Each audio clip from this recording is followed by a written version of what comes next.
Welcome to the Crescendo podcast, where we highlight upcoming and exciting artists and bands from the UK and beyond. My name is Trevor. I'm glad you're here with me today again. This is Crescendo podcast episode 9. Pop music is always evolving, but every now and then, an artist comes and brings something so exciting that honestly, it's so good. Just listen to her music. We have our guest today, Loren Heat, who blends emotion with bold pop energy and a sense of identity. See, say hi. And Loren Heat is a part of a new wave of Teesside artists, in Middlesbrough, that are refining modern UK pop. So Loren, welcome. Finally, we can do Hi. a podcast together. I know, Yeah. yeah. I'm excited. I don't think I've ever done a podcast yet. Yeah. I'm quite excited. I said I've not done a podcast. I'm really Yeah. excited. Well, it's your first time. Yeah. Yeah. That's good. That's good. Because the only times we get to see each other are literally at Southfield. So Yeah. we just meet in the pub, basically. Say hi to each other and whatnot. Yeah. But, at least, we have so many friends from there as well. So I think they'll be pretty excited when this episode comes out. So Hopefully. I'm quite sure. I'm All right. excited To start, too. I'm so excited, to be fair. To start things off, really, for anybody listening to your music for the first time, or knowing you for the first time, watching this episode right now, do you want to introduce yourself as an artist, what as your genre, and also what can people expect when they listen to your music? So I'm Loren Heat and I make pop music. And it's very influenced by the queer scene, queer pop. So a lot of Lady Gaga, Dua Lipa, Slater. If anything you typically hear, anything you typically hear in pop, I'd like to think you could hear in my music. So Yeah, what do you think? Because I know we were growing up and we listened to all this kind of music. What do you want people to get from your music when they listen to it? I want people to feel good, obviously. I mean, there's a lot of different messages in my songs.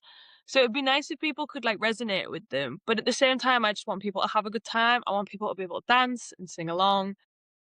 Hopefully it brings back a little bit of nostalgia. I'm very influenced by 2000 pop. Hopefully a bit of Yes, nostalgia would yes. be nice if people feel that while listening. Yeah, I mean, you do mention about your influences and that kind of thing. I grew up listening to those things as well. Yeah. What are your biggest influence that influence how you do your songwriting or how you create those music tracks? Songwriting wise, I don't know. I get influenced through a lot of different things. Like I could see a poetry video on TikTok and be influenced by that. Like I get influenced through a lot. Like I love the way the likes of Billie Eilish and Adele, I like the way that they write and it's so down to the core. It feels like it's straight from someone's diary.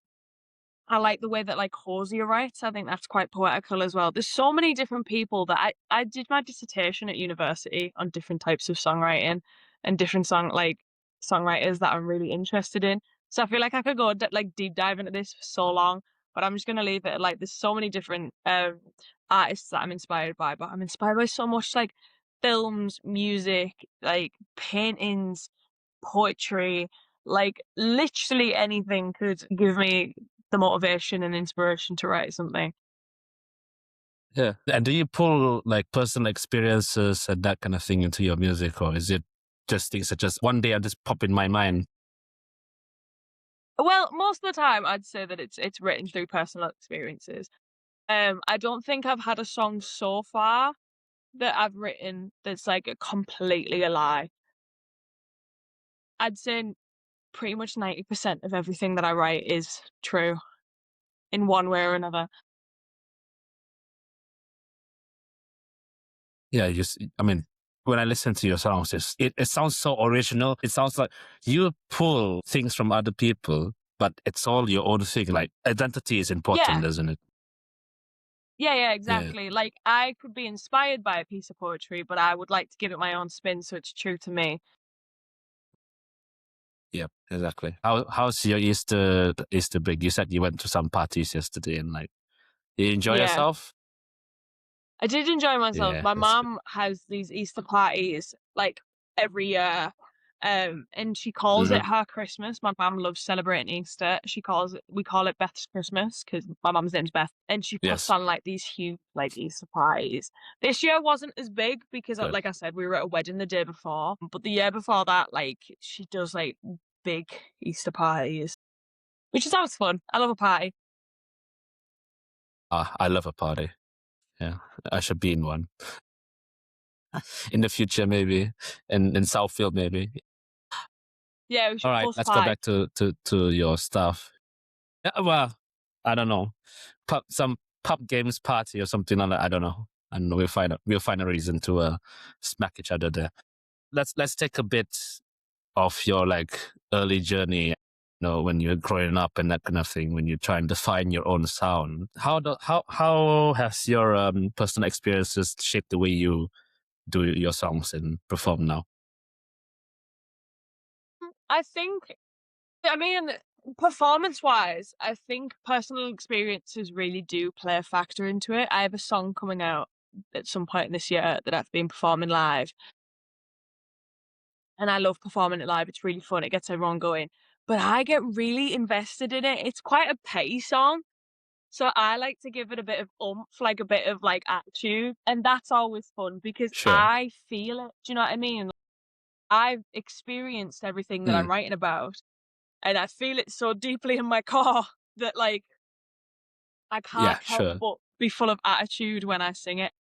And I think that's definitely shaped it. Like Hmm. the fact that I'm writing about my own experiences really do help performance wise because I get to relive the situation Yeah. and I think it brings out the raw side of it. Yeah, I'd Hmm. definitely say that that helps 100%. First. Yeah, that's so good. Like because you want to be original. You want to be like, oh, this is what I felt, and I love feeling it back, like sharing it with other people. Like when your Yeah. family is listening to it, like what is their response? Like,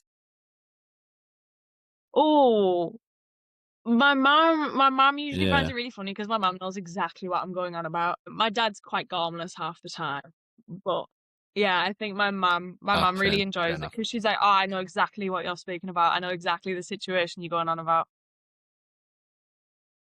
Yeah, I know that's good because it's always good to like bring back those stuff if you're writing new music. But Yeah. you know, like when you listen to all those songs in the past, like now you have your own sound. Like, do you feel like you're always tinkering with it? You're always experimenting with your sound? Definitely, so I'm always tinkering with it. Like, there's a song coming out soon, hopefully, that I would say is definitely the Mm, closest I think I've ever been to my own like listening habits. okay. But I'm always tinkering with it because I listen to so much different music. Like, one minute I'll be listening to Slater, and the next minute I'll be listening to No Khan, and it truly depends Mm, on what I'm heading to the studio listening to, into which like, yeah, that inspires what I wanna then yeah, make, and I feel like I'm always putting my own spin on it, so it's always true to me, and it's always very much like Loren Heat when you get down to the core of it, but it might sound slightly different here and there. yeah, yeah. I mean, you basically what was your course that you went to uni for? I went to uni for music technology. So like, did you feel like, oh, like I've always wanted to do this? Like when you were younger, like this is my Yeah. dream to do music full time and that kind of thing. Yeah. I think since I was about 13, it was definitely like something I wanted to pursue. But I never did it at secondary school and I never did it at college because I can't really play an Yeah. instrument. I dabble in Sure. guitar and piano, but I can't like handle an instrument properly. So I was never really like pushed into musical courses. And then when Hmm. uni came around, I was like, if I don't take the jump into music, I'm never gonna do it. And this is what I want to do, so I feel like I Sure. have to do it. Yeah, I took a jump without any qualifications, and it went really well. Because here I am.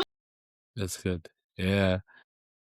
I was reading the article that the uni, because you study in Teesside Uni, didn't you? So it came out and they were talking about like, oh, you're doing stuff outside and that kind of. How did you feel like when a university was writing about you? It was really strange, and I'll say why it's really strange, and this is Mm. shady, and you can keep this in because it is shady. Okay. We were put on the back burner. We were put on the back burner. The uni didn't care about Really? us. They put us in a building that was falling apart. They didn't give us any new equipment. Right. Our equipment was old. Our equipment was broken. Our building was falling Mm. apart. And they moved us out of a state of the Fair art enough. building and put us into an old Mm. church and moved technology students into our building. And they just went, oh, well, use a music. And then obviously I got asked to do this, and they were like, oh, we're really proud of you. And I was like, I'm obviously going to do it because at the same time, like, I'm really proud Mm. of everyone on my course, and I want to show people that something good can still come out of the music course from Teesside University. But I will call them out Mm. because we were put on the back burner. The music students at Teesside Mhm. Uni, they need new equipment. They need better, like, facilities, and they need more care put into them. You need to put it back into them because I just think they're forgotten about. Bless them. Bit of Yeah, of shady, like course. Shades. Don't worry about bit of it. shade. We are open for discussion. Uh, don't worry. I've been to that building. I was like, yeah, it's falling apart. Like I studied real estate, so basically the building is falling apart. So, Yeah, but I think they it replaced some is. of the stuff already, which is good. But it's I don't think they have enough stuff. But anyways, yeah, shade off. We're done with that. We're done with that. So Loren Heat, is that your full name or is it like your stage name? So my name's Loren Heatley.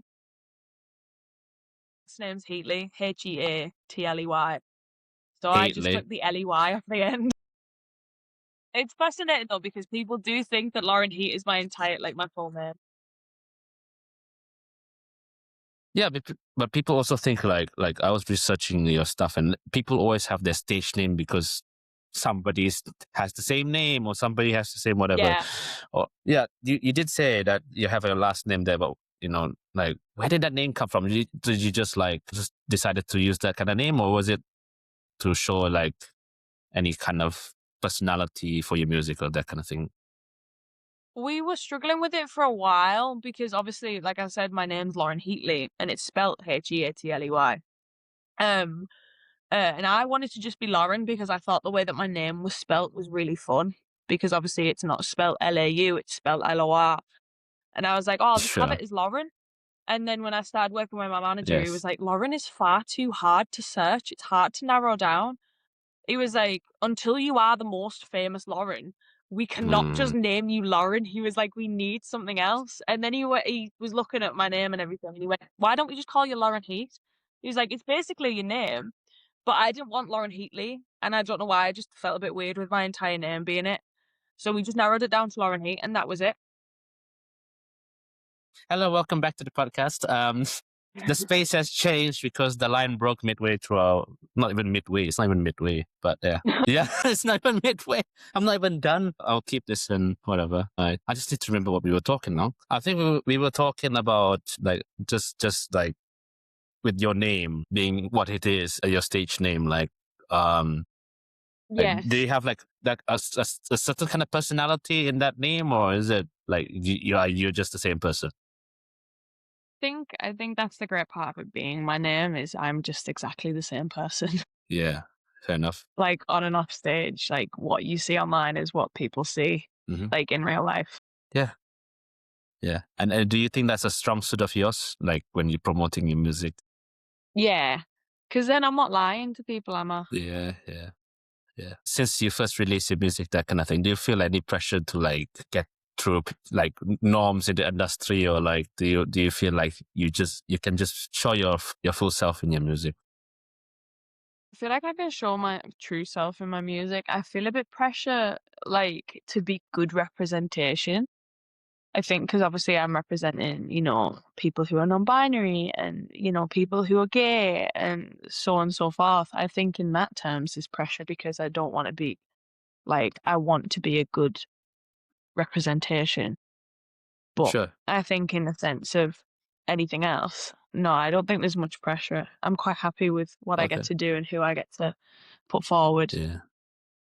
Yeah. Because I know like when you're trying to get your music out and like you want to perform live, you need to get a band and that kind of thing. How did that come up in the first instance? So I work with a producer called Chad Rogers, who used to be part of Cape Cub, and he recommended their old keyboardist, Mark. And then Shaq and someone else, I can't remember the name, recommended Cam because Cam used to work as an intern at BBC Introducing Northeast. So Cam got recommended, and then we did a gig together, and we've been inseparable ever since. That's good. Yeah. They're both nutters, but I love them both. Yeah, that's good because you need people to be with you and like help you with your music and like. Yeah, exactly. How do you formulate that kind of things? Because I know you use a lot of digital, that kind of like processing for your music. Like how, when you're going live and that kind of thing, how do you adapt to that? In what sense? As in like when you're doing editing, is it different? Like when you're doing live, you have a lot of different instruments and that kind of thing. Yeah. So Mark has like a laptop with him all the time. So, and it has our tracks on. So anything that's being digitalized in the mix will still be on the track when we perform because we have the laptop with the track layers in, and then the keyboard that is played live and the drums that are played live. Yeah, sure.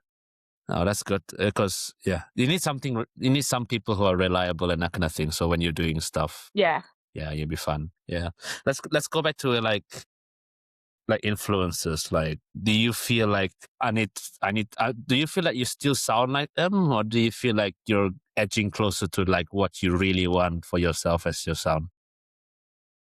I think I'm definitely edging more to like sounding like myself. I think it's still nice though when people go, "Oh, I can hear the so and so influence. Like I can hear that this is influenced by Slater or this is influenced by Lady Gaga, etc., etc." And I like that, but I think I'm definitely heading towards my own thing. But I do still appreciate when people say that I sound a little bit like my role models, like the people that have inspired me.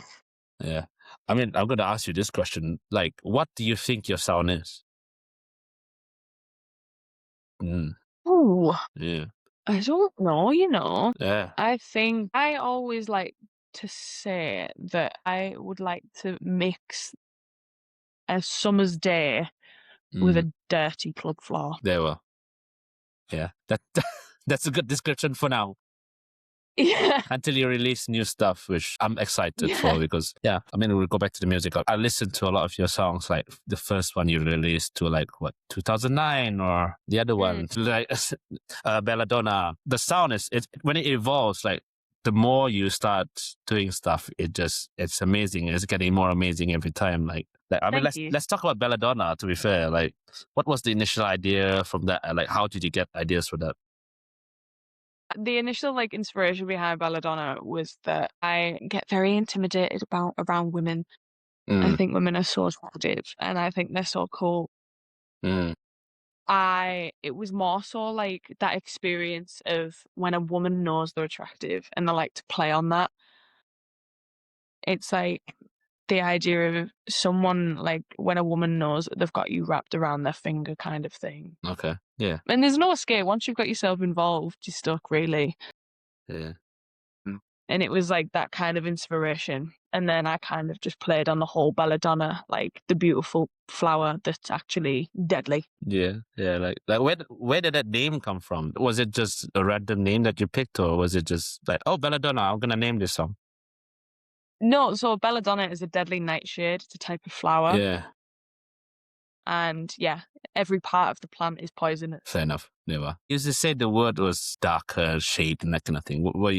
And I watched the music video as well, and like it really speaks the way that the song's trying to portray. Like, did you plan that or how was it? Yes. Yeah. The music video was planned. I wanted it to be more like, I wanted it to be very authentic to the situation people tend to get themselves in when they see a very pretty person in the bar and they go up and talk to them and they think, oh dear, I've walked into a trap. When you first started creating the song, how did you get the music out? How did you get the rhythms out? When I first start writing a song? Yeah. It just kind of comes to me like half the time Chad, who's the producer I work with, will have already came up with like an instrumental, like a draft, or I might have wrote on the guitar before I came over, or I might have a voice note of me just humming a tune. I never go in the studio like completely empty-handed. Once I have like a base layer, I just tend to build off that. Okay. Yeah. That's all. Does most of your songs come out like that, or is it's always different? Every song other than Curiosity came out like Okay. that. Curiosity was made at uni. It's a uni project. Yeah. Well, was that one of your first projects then? Yeah, that was my first one. Yeah. Yeah. How did that feel? Like, oh, I'm going to release music to the world. Like, this is going to be. Terrifying. It was terrifying. How do you get through that? Like, were friends helping you out? Yeah, yeah. I had some friends at uni who were helping me out. There was Yeah. some really sweet people at uni who have had my back from like day one. Yeah. And I don't know where I'd be without them. Yeah. But That's good. they helped me with Curiosity. They helped me with the artwork, the music, everything. Yeah. That's good. Yeah. Because like when you perform it now on stage now, that song, like, I'm sure you just go back. It's like, I've done this with my friends and like, they should be here Yeah. listening to it. Like, Yeah, it really like takes like an out of body experience when oh, I yeah. play Curiosity. Yeah, that's crazy. Yeah. How important is it? Like when your pop music generally is always pretty short. Like, so how would you like people to listen to your songs? Like whether it's recording wise or when you're playing it live? I would just like people to listen to it with an open mind. Like, don't try and not everything has to be dissected. If you're not in the mood to dissect it, and you're just in the mood to have a dance and a boogie and a sing. Yeah, Have a sure. dance and a boogie and a sing. Yeah. It doesn't have to be taken too seriously. You can enjoy it however you want to enjoy it. Yeah. Like, I don't need people to listen to it and go, oh, it's really deep. Like, you understand the meaning, or you don't understand the meaning, or like, everyone should be able to listen to it however they want. If someone Yeah. wants to deep dive into it, then I appreciate it. Yeah. Go for it. Yeah.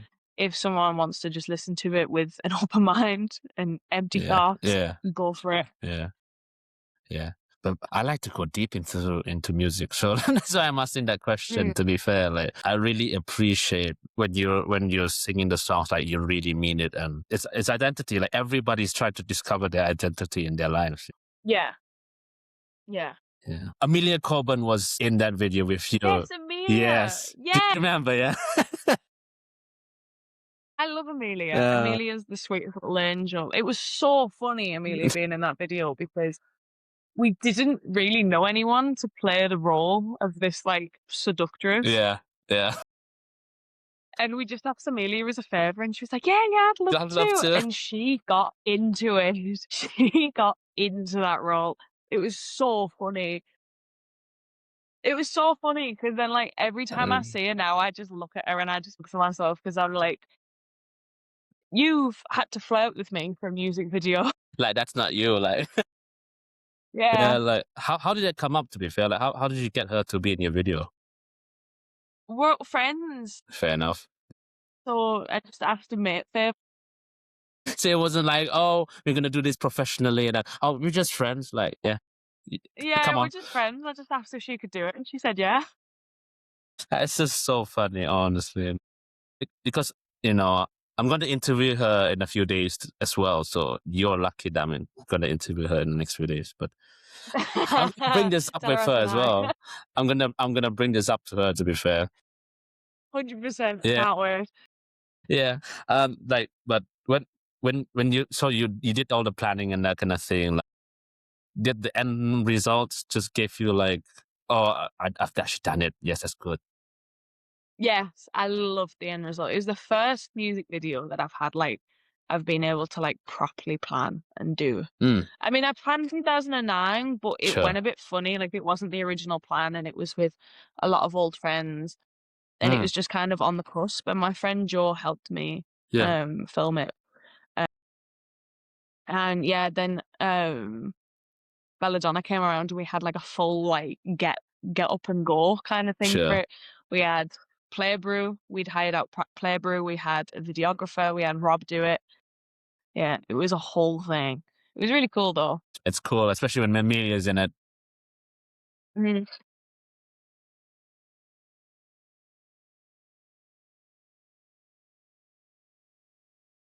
Was there anything unexpected from the project? It blew up when it was released. Yeah, sure. I'm sure it did. I still have people coming up to me to this day being like, "You did a video where you were in a relationship with Amelia Coburn," and I was like, "Well, kind of." Yeah. And yeah, when was that one song that you think like I'm getting more to my own sound? Like, was it Belladonna or was it another? I think it was like 2009 Okay. Belladonna. Yeah. I think it was that. Like since then, yeah. Yeah. You want to share with us about 2009? Like, how is the process and that kind of thing? 2009 was the fun one. I just started writing about like all sorts. Then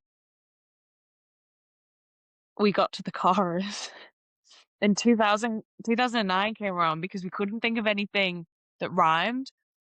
And then Had went, "Oh, what about 9?" And I went, "What about 2009?" And then we went, "Oh my God, pop music was so good back in 2009. Yeah. Clubs were amazing in 2009. Okay. That's what we're going to call it."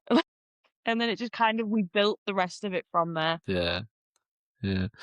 What's different with that compared to like your other songs? Like you said, that's the beginning of your sound. Like what was the difference that came out from that? I just think me and Chad had finally found our bearings. Like we started playing with synths more. We just started having a lot more like fun.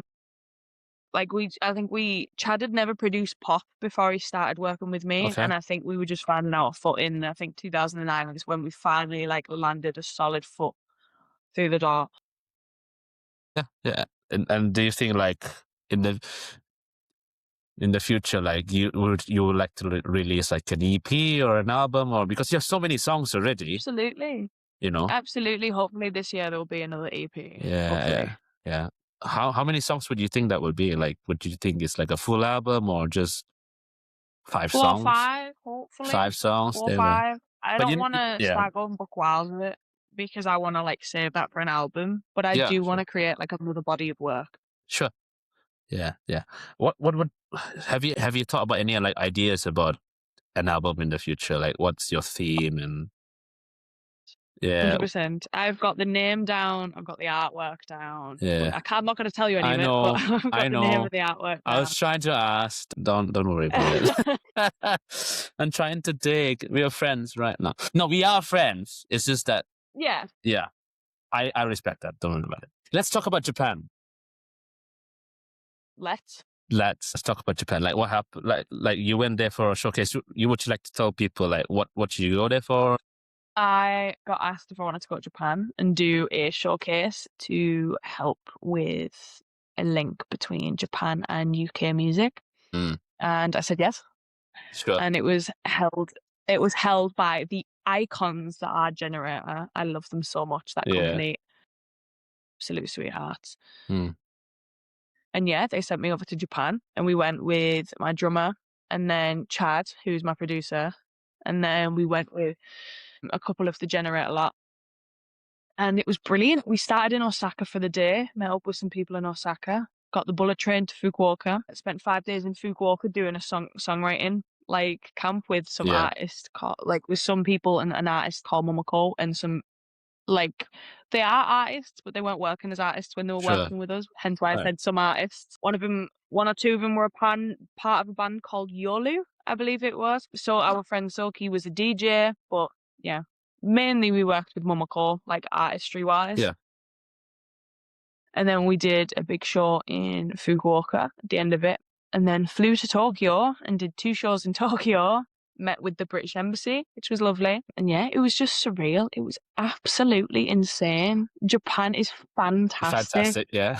Yeah, I'm sure it is. I need to go one day, but mark my words. You took so many pictures, like on my days. Like what is your most favorite moment in the trip? Was it the train? I don't know. No.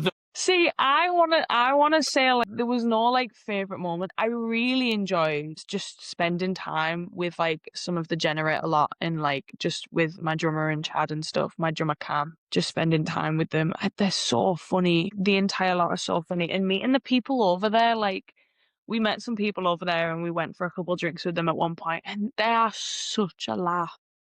They were like, you need to come back, Yeah. you need to come back, we need to have a big night out. And I was like, hey, look, I'm not gonna complain for a big night out. So next time I see you best believe.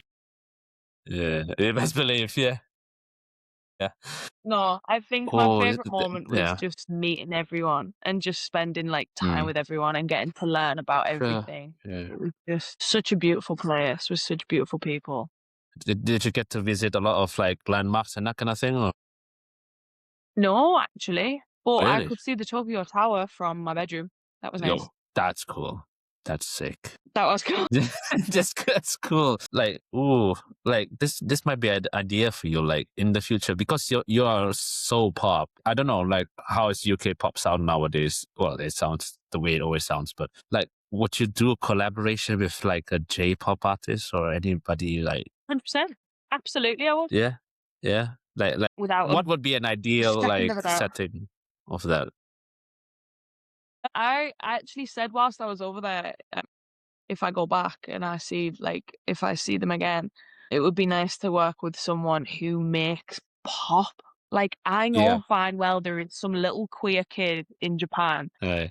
who is making the best, like, dancey, like, Yeah. It's pop. electronic, Yeah, like, club music. yeah. I would love to work with, I'd love to work Yeah, with someone like yeah. that. Well, I hope my videos go to Japan because I hope that you get somebody from there. To be fair, so yeah, fingers crossed. Yeah, because like in the future, would you write a song about it?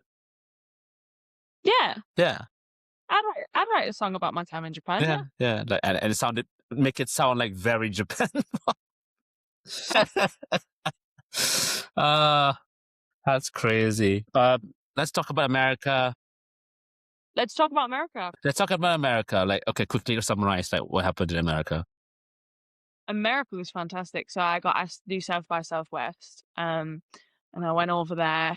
I'd never been to America before. I've never been to the States, and I was really scared to go to a red state. I'm not gonna lie, because I thought, There oh are. yeah, that's great. Like, we'll send a non-binary queer kid to the red state. That's a Yeah, really good idea. But no, Austin was fantastic. Austin was brilliant. good. Everyone was so sweet. Everyone was so accepting. The cars, everyone drives muscle cars. It was brilliant. Yes. Everyone either drives muscle cars, supercars. It's like fantastic. No belly. Anyone drives Volkswagen Golfs or Polos. Belly. Anyone drives Yeah, like the Mercedes. movies. Belly. Anyone drives BMWs. Like, it was brilliant. I felt like I wasn't being visually assaulted by cars. Yeah, yeah. No, the shows were incredible. We did a show at BME, which is the British Music Embassy, Uh-huh. which was so lovely to be over Mhm. there and do that with them. I met some of the most amazing people. The show itself, I did in 37-degree heat. Yeah. I Oh was yeah. outside as well.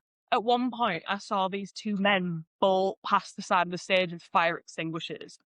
And when I got off stage Ah and I was like, yes. what were they doing? And there was like, oh, by the way, there was a fire behind your stage.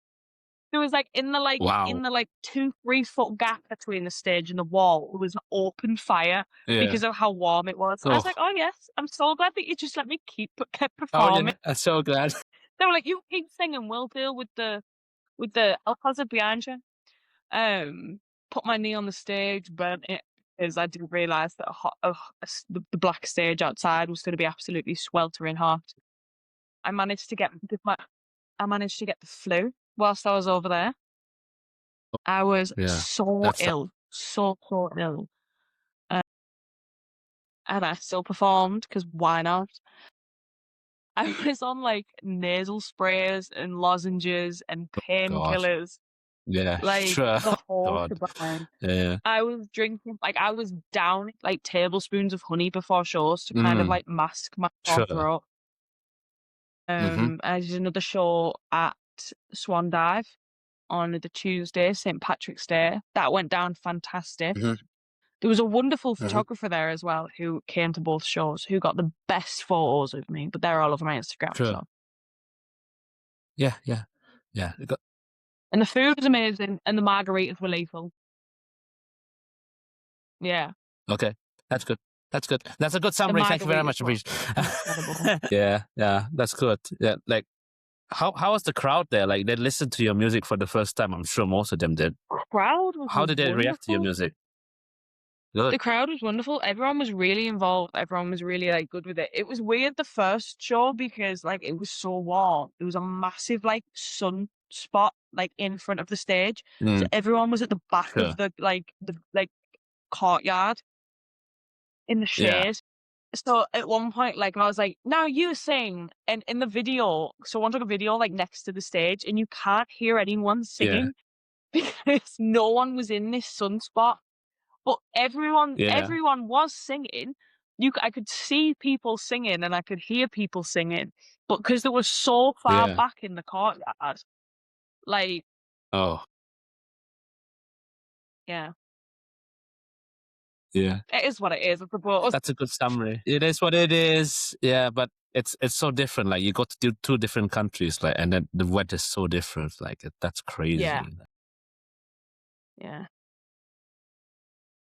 Yeah. What's your most favorite moment in America? I can't say. I was very drunk. Okay. That was your favorite moment. My favorite moment, because I was ill, so I didn't get to go out much. My favorite moment, I would either say is the one time I got really drunk on margaritas with a group of people, or the first time Mhm. when me and my friend drove from Marketplace, went to a gay club. That was brilliant as well. Mhm. Yeah, yeah. I need to go to America now. Like it was basically in Texas. Did you hear a lot of country music there when you were there? No, actually, surprisingly not. Not really. Okay. So No. everybody's like pop now. Okay. Yeah, there was a lot of, especially down 6th Street, there was a lot of like hip hop and stuff like that, and Okay. like pop, Sure. hip Yeah. hop, pop, rap, that kind of thing. There we are. Yeah. Like, do you plan like you met with a lot of bands and that kind of thing? Like, do you plan to do like any collaborations in future or with them or I artists? would love to. Yeah. I don't have anything in the works at the minute, but I would Okay. be very open to it, Yeah, 100%. that's good. Looking back at like all the challenges and all the stuff that happened in like your musical journey, like what was the biggest challenge and like how do you stay motivated to like push? Um, guys, I would say the biggest challenge at the minute is believing in myself. I Right. think there's so many musicians and so many talented musicians trying to break into the industry at the same time. Right. It's so Yeah. difficult to do it. And it's so difficult to get people to hear your music and spend money on your music. Okay. I mean, we're in a cost of living, for God's sake. Do you Yeah. know what I Yeah. Of mean? course. Like, Yeah. and there's so much going on in the world. Like, the idea that, oh, someone's not listening to my music is such a minuscule issue. Do you know what I mean? And I think the hardest part so far, and the hardest part of it has always been to like keep believing in myself and keep believing in like the idea that people like my music when they listen to it. Yeah. It's just Sure. getting the ears to listen to it. Yeah. It's like when it reaches the people like it, but the hard part is getting the reach. Yeah. I agree. And I think that's the difficult part. But motivation wise, I just like to believe that I wouldn't be doing what I'm doing if I was on the wrong path. Yeah. Yeah. All these good things that have been happening to me, especially this year, Yeah. wouldn't have happened to me if I was on the wrong path, if I was doing the thing that I wasn't meant to be doing for the rest of my life. Which is how I know that this is what I'm meant to be doing, and I should stick at it Yeah. because I Sure. enjoy it, and I would like to think I'm good at it. Yeah. And yeah, Yeah. that's what keeps me motivated, I think. I'm That's very big in manifestation and stuff like that. yes. Sure. Yeah. Because sometimes you need to well, manifestation. You basically need to manifest what you want to do in life and what you want to do with your music, and that's a good thing to have. You know. Yeah. Luck and luck, of course. And love. And luck, of course. Crazy. Right. Yeah. One more question. Hell no. Does your music now give you like that new level of confidence to like just push forward and to get more music out? Yeah, I think you've got to have the confidence to try new things as well. Like I'm being pushed at the minute to do TikTok, and it's well out my comfort zone. Yeah. But I keep going at it because if it works, it works. Do you know what I mean? I You've know. got to have the confidence and like to believe in yourself and take the jump and do things that you wouldn't usually do and that are well out your comfort zone. Yeah. That's good. As we're talking now, I'm going to go so out of topic. They're going around the moon now. The Artemis, Yes. yeah, we're watching that. Like, ooh, that would be a good idea for a song. Like, oh, go around the moon or something. I would go around the moon and back. I thought you were about to ask me if I was No. going to be Katy Perry and go on the moon. Oh, Katy Perry. Oh, talk about Katy Perry. It wasn't happening for. But yeah, No, I would write about the moon. I like that thing like star signs and like astrology and all that kind of witchy stuff. Yeah. I would write about it. I like Oh, it. that's good. Like, to think that the people there right now, they're going around it. Oh, I saw this constellation and that kind of thing. And now they're literally going around the moon, which is crazy. Madness. Yeah, that's a good idea. Then. All right. No, honestly, this has been so amazing to talk with you. You're gonna have a few gigs coming up. Would you like to share with us about that? Yeah. I am doing the town hall. So I haven't done a show in my hometown this year. I've done 3 in Japan and 2 in Texas. Right. This is my first one back. This is my first one in the UK. My first one in my hometown. And I'm doing Middlesbrough Town Hall on the 18th of April. Yeah, 18th April. And so you should be there because it's going to be sick. I live nearby. I'm going to be there. We've got the Wednesday Flowers opening for us, and we've also got Spilt Milk. Yeah. Who opened for James Arthur.